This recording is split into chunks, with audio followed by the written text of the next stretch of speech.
From WKRG Plus, your local election headquarters, this is Politics with Pete.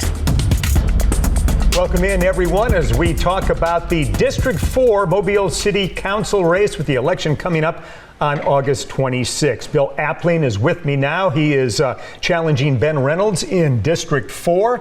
Nice to see you, Bill. And introduce yourself here to the audience. Tell us a little bit about your background. Well, I'm Bill Appling. I'm a former City of Mobile police officer with over a decade of service. I have spent the better part of my life in small business, as did my father, and I am a community volunteer. I've actually founded a nonprofit and worked on founding another nonprofit, and also worked with Love All Pantry. Okay. District 4, a lot of people I think still may think of it, oh, it's down Highway 90 and it's Rabbit Creek, but it's really grown to take a big part of what I guess most people would call West Mobile. It's kind of an interesting geographical district. It's a very odd shape that you can't put into a box, for certainly. So it does run down the Highway 90 corridor. It goes all the way to North Bellingrath Road. It goes over Rangeline Road to the Industrial Canal, but it comes back up, it catches Cottage Hill, and it runs all the way to South Solly Road. Yeah, so it's a lot of different neighborhoods that you would be representing. It's a variety of neighborhoods, and it's surprising the mix of folks that live in that region and in that area. Yeah. Let's talk about the Highway 90 corridor. Sure. A lot of people see that as a stretch of road that's really declined over the last decade in terms of retail, that kind of thing, crime. Do you see it that way, and what can be done to turn that around? Honestly, I saw it that way when I worked for the city in 2nd Precinct, which is where Highway 90 sits. It's been longer than a decade. And some of the issues have continued for 20 and 30 years. And the neighbors have really had a tough time dealing with those issues because they're ultimately the front line. While the police do get called, the first person to encounter the issue is going to be the resident or the shopper or the visitor to that region. What can be done to bring back some of the businesses? I mean, you think it used to be kind of a thriving area, movie theaters, bowling alleys, a lot for kids and families to do, and that seems to be gone at this point. Safety is the #1 priority for me. It's always been the #1 priority for me, even in my businesses with my employees, just to make sure that they know that they're safe in the place where they work. And I want to make sure that people are safe in the place that they live, in the place that they shop, in the place that they want their families to come visit. And I don't feel like that they have that at this time. Many people in District 4, I think, feel trapped in their residence and afraid to venture out to do anything because we have people with machetes on the top of gas stations. And we have people wandering about begging for money and committing petty crimes, sometimes not petty crimes. Mm-hmm. While I won't give all the details, a case that I worked when I was in patrol involved a homeless person that attacked a young woman at the CVS. That ended with an arrest, and it ended without her being harmed. She was able to at least remove herself from this person before he could make any action towards her, other than being threatening. And that fear is still there for people. And it's unfortunate. I would have thought that in all the time that I've been gone from 2nd Precinct, that there would have been a growth and an advancement in helping to keep crime down in that area, and it hasn't. You mentioned homelessness, and your opponent has been very vocal about trying to get rid of these encampments, homeless encampments. Do you think that's the right approach, and what can the city do to deal with this big societal issue? You know, the city really needs the attention from the property owner. The property owner needs to be involved in this process, because sometimes that can slow the process for city services to get in there and really help people. And I watched city services help someone the other day who unfortunately used one of my signs as part of his display that he was building in Tillman's Corner. And they contacted me about the signs. And so when I went out there, I actually got to meet the officers. I got to meet the officer that is doing the homeless intervention, and I got to learn a little bit more about how that's working and how they are working with the courts, and they're working with Metro to make sure that while the crimes that the person has done are addressed, they are getting the help that they need with the mental and emotional and physical issues that they're also having. And so that program's not big enough. And I think 1 or 2 people isn't enough for that program. While it may not need to stay a lot of people for an extended period of time, I think that if we don't ramp it up to deal with the onslaught of what we have now, we will never get the numbers down to where they're more manageable. What would your priorities be for District 4, whether it's parks or infrastructure projects? I know our infrastructure is aging. I talk to a lot of neighbors, and there have been some, I don't want to say improvements, but there have been some work done to infrastructure. Unfortunately, I think that a lot of that work was done haphazardly. It doesn't seem like that anyone managed the project as it went on, and once it was finished, there's no outlet for a resident to call and say, hey, my yard doesn't drain anymore because the roadway you built is 6 inches higher, 4 inches higher than my yard now. And those things should have been in the contract. They should have been addressed and known that they were going to happen prior to just laying pavement in the road and in their yards. That was another issue because they would just throw the scraps just anywhere. And then that gets into our stormwater drainage, which will cause more problems. Yeah.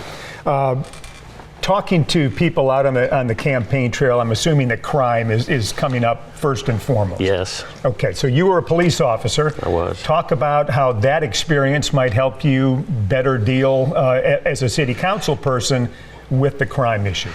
So it gives me just real detailed knowledge of how people commit crimes usually for a reason. There is spontaneous crime, there is opportunistic crime, but lots of people commit crimes for a reason. And knowing those reasons and being able to work with the community to find ways to abate those reasons that they're committing those crimes may stop them from ever committing crimes. Do we need more officers, and do we need to deploy them differently? We need presence, we do. And I really think that the amount of officers that we have now, while the city is saying is close to the numbers that they should have, that have been authorized, I believe was the word that was used, it's not. I mean, I remember being short 75 to 100 officers, and we weren't to 600 officers when I was there. And we have the same population now, virtually, that we did 15 years ago. We should be having 600 or 650 officers. That's a huge budget increase, though. And the money has to come from somewhere. And I can't say that I know the financials of the city of Mobile because I'm not privy to those. As a citizen, right. We get very basic information. But I'm sure that there are ways properly managing projects to make sure that they're on time, that we don't overspend, that we don't have multiple change issues, and that we don't have projects that go on for 2 or 3 years that really inconvenience neighborhoods, really inconvenience neighbors. It adds stress to people, and we already have enough in their own personal lives. They should have the ease and ability to go about their day and not have to worry about folks either trying to commit a crime to them or breaking their car trying to drive down the street. They should be able to easily just go about their day. And we have communities around us that are capable of that. There should be no reason why we aren't. Let's talk a little bit about that losing population. That's been a big problem for a decade or so. Annexation solved that temporarily, but we're still draining people out to Baldwin County and places like Saraland. What do we do to stop that and make it so that families want to live and stay in Mobile? They have to feel safe. As we've been saying already, but they also have to have amenities that they want their families to stay here. We have to have programs for after school in our parks that send kids home tired. They're not going to do stuff with their friends that's not what the parent wants them to do when they go home tired and they go to sleep and they wake up the next morning and they go to school. It's what I did. We didn't have computers and cell phones when I was little. I was on my bicycle until I was tired, and I came home and I ate dinner and I went to sleep. And I think it's a very basic thing, but if we give kids the opportunities to do stuff at our parks, we've built some beautiful parks.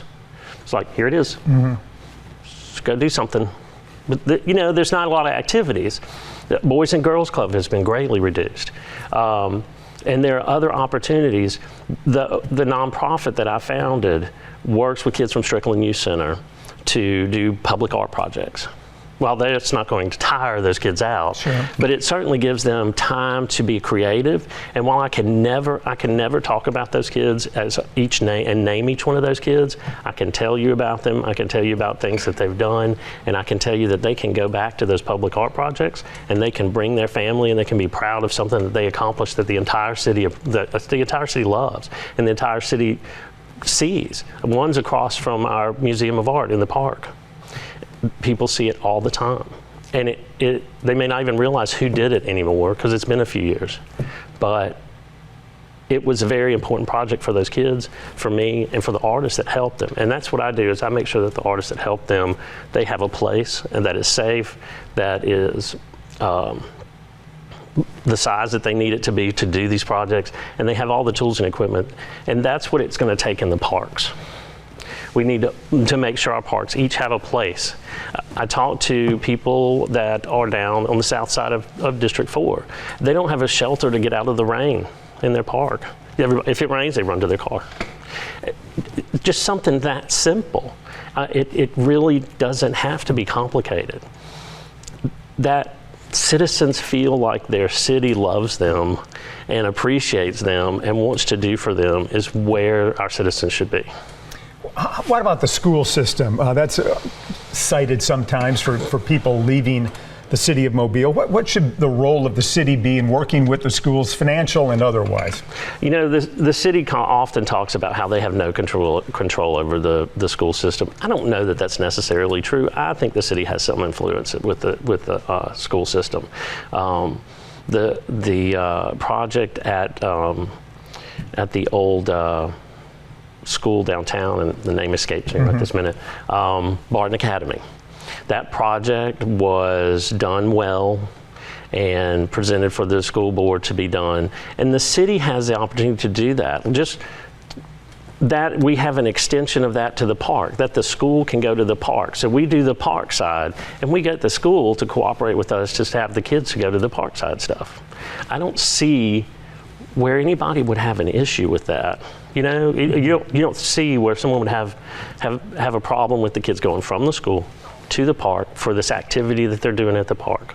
I mean, some parents, they might say, well, my kid's got to do something or whatever, they can't do it every day, but that they have that opportunity to do it, and as that grows, those kids will bring their kids, and that's how that community stays strong. I believe at one time you were a property owner downtown. I still am. So you have a close connection to downtown. What do you think of our downtown? What's happened there over the last few years and where it needs to go? When I started, I was very fortunate that my father purchased a property downtown, nearly 75 years ago. So when he passed away, it sat until I was old enough to do something with it. And I began working on that project by myself. That's just how I am. So I'm hard-headed.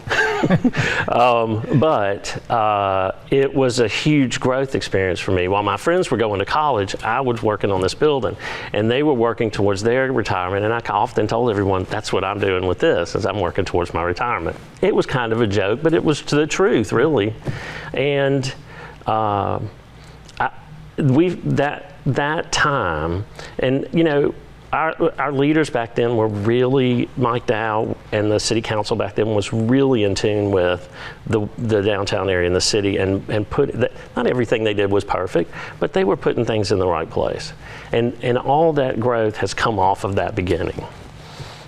We were terribly hand-tied by our previous administration of the 3 council members. It was awful. And Mike Dow really awoke the city. And Sandy Stimson has really pushed our city along well. And I think that seeing strong leadership they don't always do the right thing, but they're going to do as many right things as they can, like parents. And seeing that, I think, is really what invigorates people to work on these projects, and I think that's what's really helped with the growth of downtown. We could talk longer, Bill, but we're out of time. Yeah, sorry. Good luck to you. Appreciate it, Yes, and sir. we'll be back and speak with Bill's opponent coming up after the break. And we're back talking about the District 4 City Council race in Mobile coming up on August 26th. And we now have the incumbent in the race, Ben Reynolds, here with us. Ben, thanks for coming in. Thanks for having me. Always a pleasure. Tell me about your experience so far on the City Council. How's it going? I think it's gone pretty good. If you look at our record and what we've accomplished over this past 4 years, we've really put to bed a lot of legacy issues that have plagued our city for a long time. And I've really formed a lot of good relationships with city council members, people in the administration, people at the state level, and other stakeholders. So it's been quite enjoyable and interesting at times. All right, I'll give you a chance to brag on what you've been able to do for District 4. Well, we've paved more roads than any other district by far. So we've paved over 50 roads in our first term, and we expect to do a lot more in the next term. We've also made some progress towards removing some blighted properties throughout the area. One big thing that we're going to be breaking ground on here in the next week or so is a brand new fire station over on Azalea Road. And for the first time, I think, since the CIP has been around, I made a contribution out of the capital funds to help make that fire station happen. So those are some of the things we've done, and we've got plenty more planned for the next term. So did you have a situation where you thought you weren't getting proper coverage in terms of the fire department? No, what it is the city has a lot of old legacy fire stations, and they're those flat roof ones. They're just worn out fire stations, and they've just we've not seen the progress that we wanted to. So when I got into office, I struck a deal with the mayor and said, "Hey, Mayor, look, we got to get this done. I'll split the cost with you to make it happen." And sure enough, here we are winding up the end of the term and getting it done. We talked with your opponent here a few minutes ago about District 4 and how it's kind of evolved and morphed geographically over the years. What are your thoughts about that? And you've got a lot of different constituencies and types of neighborhoods that you have to deal with. Yeah, problems vary, but we all have similar infrastructure problems. But with redistricting, we had to all push towards the west. But generally, the neighborhood settings are very similar to what we had previously in the previous district lines. So infrastructure issues, we all sort of have the same ones. We need to spend more money on our drainage projects. We need to resurface more roads. But then there are some unique characteristics between them. So there's a lower lying area as part of the district, and then a higher area. And the lower lying area, has more drainage related issues, and the higher areas not so much. There are still some there. But then also, say from a public safety standpoint, our Tillman's Corner area, as you may be aware, is facing a tremendous sort of acute shock with the homelessness population that's in that area.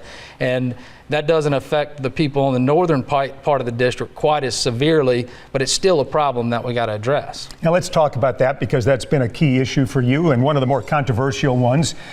Tell us what your position is on homeless encampments, we'll call them, around the city. Currently, the city is not doing a good enough job to enforce trespassing laws.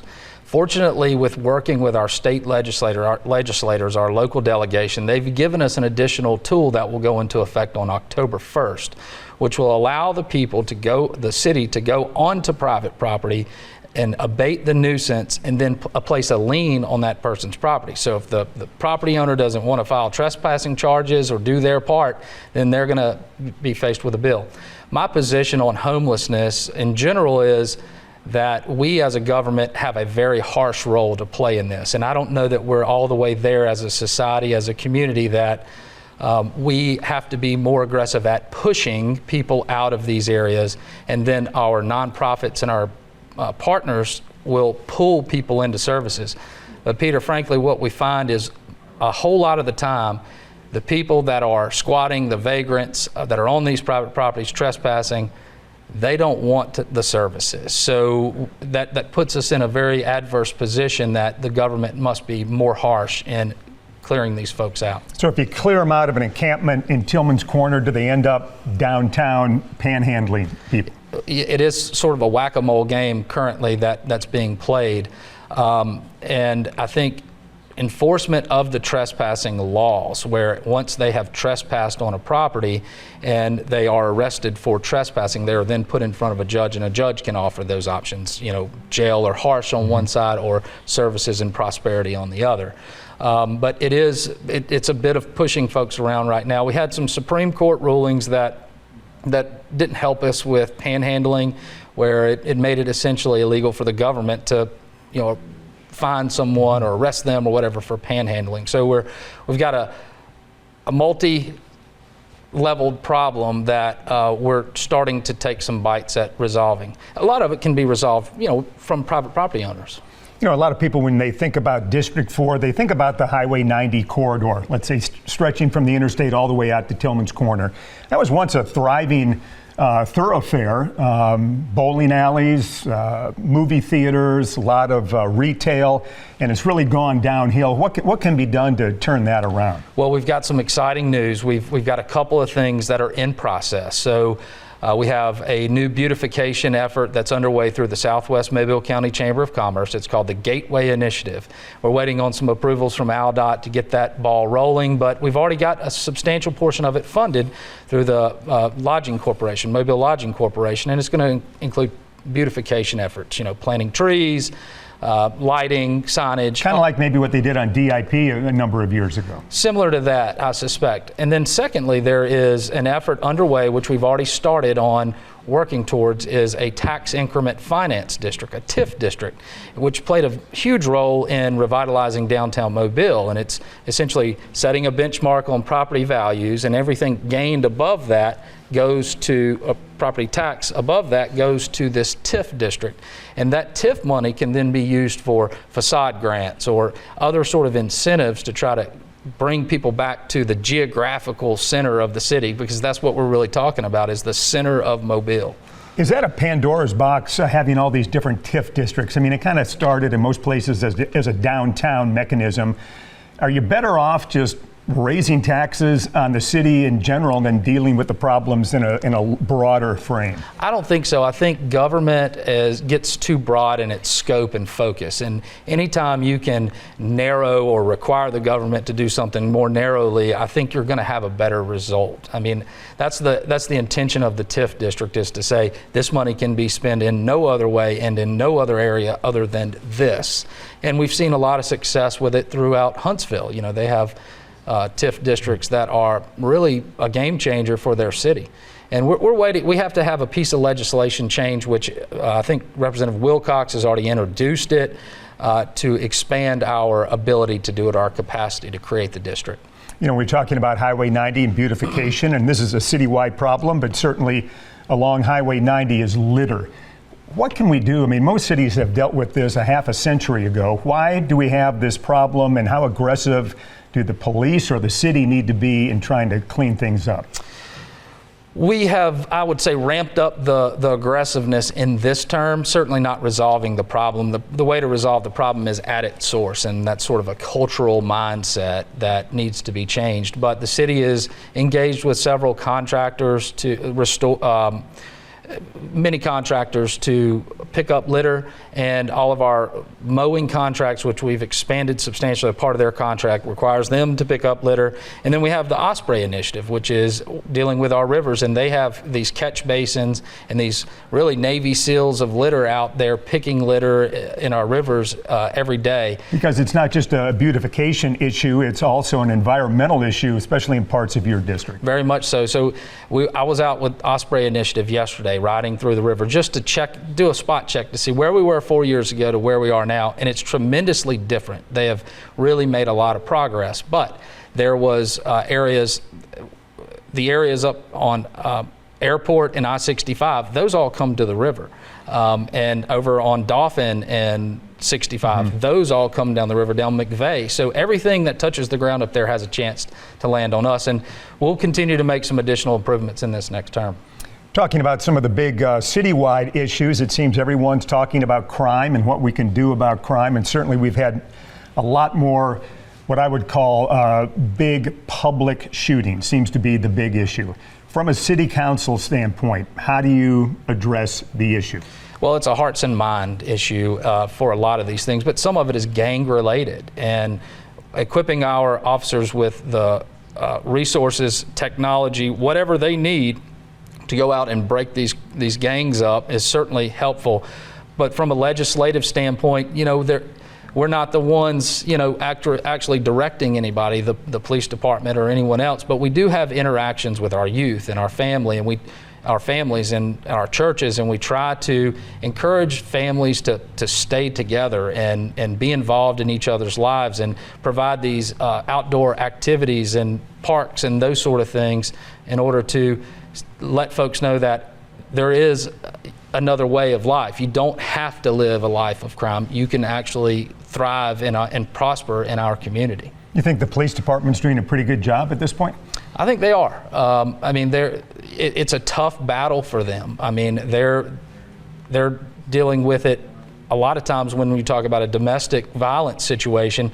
I don't know how you can really stop those sort of things. So they're doing, I think, all that they know to do, and I know there's some new ideas about how we can go about cracking down on crime. But it also starts with the little things, like we started this conversation with trespassing laws, vagrancy laws, those small things. Enforcing them with an iron fist really lays the foundation for your community as a whole, what they can expect. Do we need more officers, and do we need to deploy them any differently than we're doing right now? We are adding additional officers, and we went through a spell where it was very hard to hire a police officer. It wasn't popular to be a police officer. It was hard to get folks, but we've made some progress towards having a full staff, and I believe in this next budget we're going to add additional officers. But I would say those small crimes, they add up and they make a huge difference. So we need to be focusing on the small stuff as well.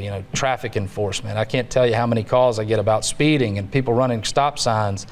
And I would say we could even expand our municipal enforcement in a lot of respects to clean up properties and that sort of thing. So I think there are some opportunities there. And when we have this change in mayor, I suspect we're going to see a little bit different style or tactic of how we police our streets. The city over the last 15 years now has been getting BP oil spill money. We got COVID money coming in about 5 years ago. That's gone. The the community block grants, right. From a federal standpoint, President Trump wants to get rid of them.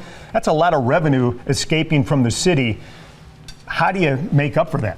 The good thing about the city of Mobile is the ship's sort of been righted, where we're not relying on these grants to pay our employees, to take care of the ordinary services of the city.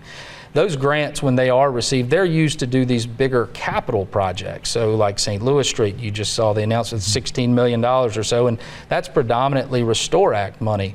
But we're not reliant on that to conduct the ordinary affairs of the city. It just means that we're going to have to prioritize the capital funds that we do allocate in our budget towards more boring things, right? We're going to have to stick to the boring paving of the roads and fixing the ditches and the sidewalks and that sort of thing. And that's my goal for the next 4 years, is to remove ourselves from all these big legacy projects that we're finally getting underway. Move our attention from those and let's focus on some boring stuff for 4 years. Speaking of boring stuff, infrastructure, we have the penny tax, and that's kind of divided up in a lot of different ways, but each council member kind of gets an equal amount. You like that system? Should we look to change it so we can tackle maybe what are the top priorities regardless of geography? I don't want to change it. I think it's been wildly successful. I mean, we get $4 million per council district per year, and I've got a 5-year plan already laid out. So the next 5 years, as far as capital goes, is generally planned. How much we're going to spend on parks, what we're going to spend on roads and ditches and that sort of thing.